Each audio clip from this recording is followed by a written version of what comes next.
Assalamualaikum warahmatullahi wabarakatuh. Saya Diskarsya Sabilillah dengan NIM 2205136097344 dari S1 Pendidikan Teknik Otomotif Universitas Negeri Malang. Di kesempatan kali ini saya akan mempresentasikan cara kerja kopling. Berikut adalah daftar yang saya siapkan mengenai cara kerja kopling. Yang pertama yaitu pengertian, yang kedua komponen, yang ketiga cara kerja, yang keempat kesimpulan, dan yang terakhir adalah penutup. Baik, yang pertama yaitu pengertian. Kopling adalah sebuah sistem pada kendaraan yang berfungsi untuk menghubungkan atau memutuskan hubungan antara mesin dan transmisi. Fungsinya adalah untuk mentransfer tenaga dari mesin ke transmisi saat gigi dipilih, dan memutuskan tenaga saat mengganti gigi atau saat kendaraan sedang berhenti. Dengan pengoperasian yang tepat, kopling memungkinkan pengemudi untuk memilih gigi yang sesuai dengan kecepatan dan kondisi berkendara. Ini juga memungkinkan kendaraan untuk diam tanpa harus mematikan mesin seperti saat berhenti di lampu merah, dengan memutuskan hubungan antara mesin dan transmisi. Masuk ke bab yang berikutnya yaitu komponen kopling. Yang pertama yaitu ada plug kopling atau clutch plate. Plat kopling merupakan bagian utama dari kopling yang berfungsi untuk mentransfer tenaga dari mesin ke transmisi. Terdiri dari piringan logam yang dilapisi dengan material friksi seperti asbes atau bahan komposit yang kuat. Plat kopling biasanya ada dalam bentuk set, yang terdiri dari plat kopling primer atau yang terhubung langsung dengan mesin, dan plat kopling sekunder yang terhubung dengan transmisi. Yang kedua adalah pressure plate atau plate tekanan. Pressure plate adalah komponen yang menekan plat kopling ke flywheel atau roda gila saat pedal kopling ditekan, memastikan plat kopling mendapat tekanan yang kuat untuk menyatukan plat kopling dengan flywheel.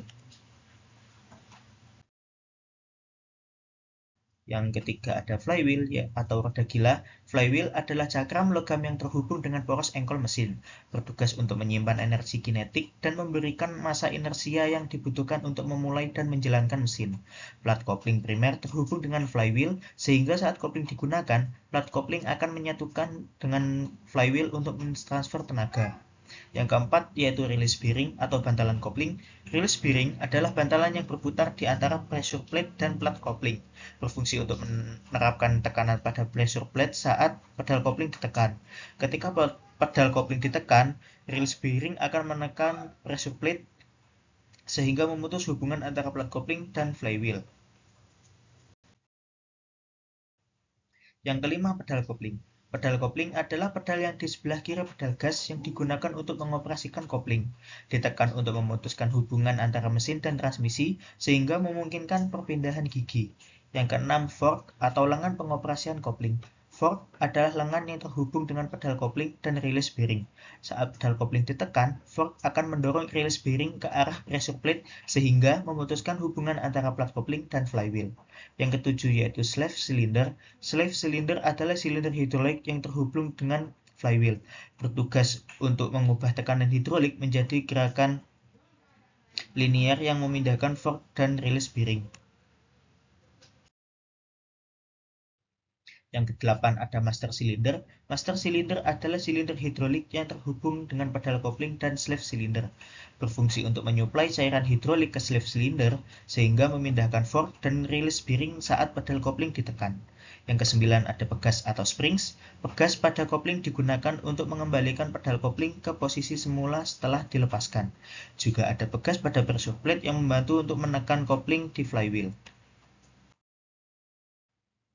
Nah, masuk cara kerja kopling. Yang pertama, posisi normal, kopling tidak ditekan. Saat kendaraan dalam keadaan diam dan mesin hidup, plat kopling tertekan ke flywheel melalui tekanan dari pressure plate. Tenaga dari mesin ditransfer melalui plat kopling ke transmisi. Transmisi mengirimkan tenaga ke roda kendaraan sehingga kendaraan dapat bergerak. Yang kedua, tekan pedal kopling. Saat mengemudi menekan pedal kopling, master cylinder mengirimkan cairan hidrolik ke slave cylinder. Slave cylinder akan mendorong release bearing ke arah pressure plate. Ini menyebabkan pressure plate tertekan dan melepaskan tekanan dari plat kopling. Yang ketiga, pemutus hubungan mesin dan transmisi. Saat pressure plate tidak lagi menekan plat kopling ke flywheel, hubungan antara mesin dan transmisi terputus. Mesin masih berputar, tetapi tenaganya tidak lagi ditransfer ke transmisi. Hal ini memungkinkan pengemudi untuk mengganti gigi tanpa menekan terlalu dalam atau terjadi gesekan atau kerusakan pada komponen transmisi. Yang keempat, pilih gigi baru. Setelah pedal kopling ditekan, pengemudi dapat mengganti gigi dengan menekan tuas persneling ke gigi yang diinginkan. Perpindahan gigi dilakukan tanpa hambatan karena hubungan antara plat kopling dan flywheel telah diputuskan. Yang kelima, lepaskan pedal kopling. Saat tuas persneling dipindahkan ke gigi yang diinginkan, pedal kopling dilepaskan perlahan-lahan. Rilis bearing kembali ke posisi semula karena tekanan hidrolik pada sleeve silinder turun. Pressure plate kembali menekan plat kopling ke flywheel sehingga hubungan antara mesin dan transmisi kembali terhubung. Yang keenam, tenaga ditransfer ke transmisi. Dengan plat kopling kembali terhubung ke flywheel, tenaga dari mesin kembali ditransfer ke transmisi. Kendaraan dapat bergerak dengan gigi baru yang telah dipilih. Dan 7, proses berulang.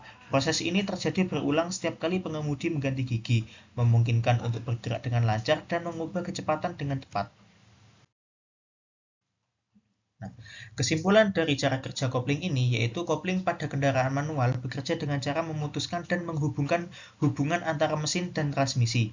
Saat pedal kopling ditekan, plat kopling memisahkan dari flywheel untuk memutuskan tenaga dari mesin ke transmisi. Hal ini memungkinkan pengemudi untuk mengganti gigi tanpa mengganggu putaran mesin. Saat pedal kopling dilepaskan, plat kopling kembali terhubung dengan flywheel, memungkinkan tenaga dari mesin ditransfer ke transmisi dan roda kendaraan. Proses ini memungkinkan kendaraan manual untuk beroperasi dengan lancar dan responsif, serta memberikan kendali yang lebih baik kepada pengemudi dalam mengendalikan perbedaan gigi dan kecepatan kendaraan.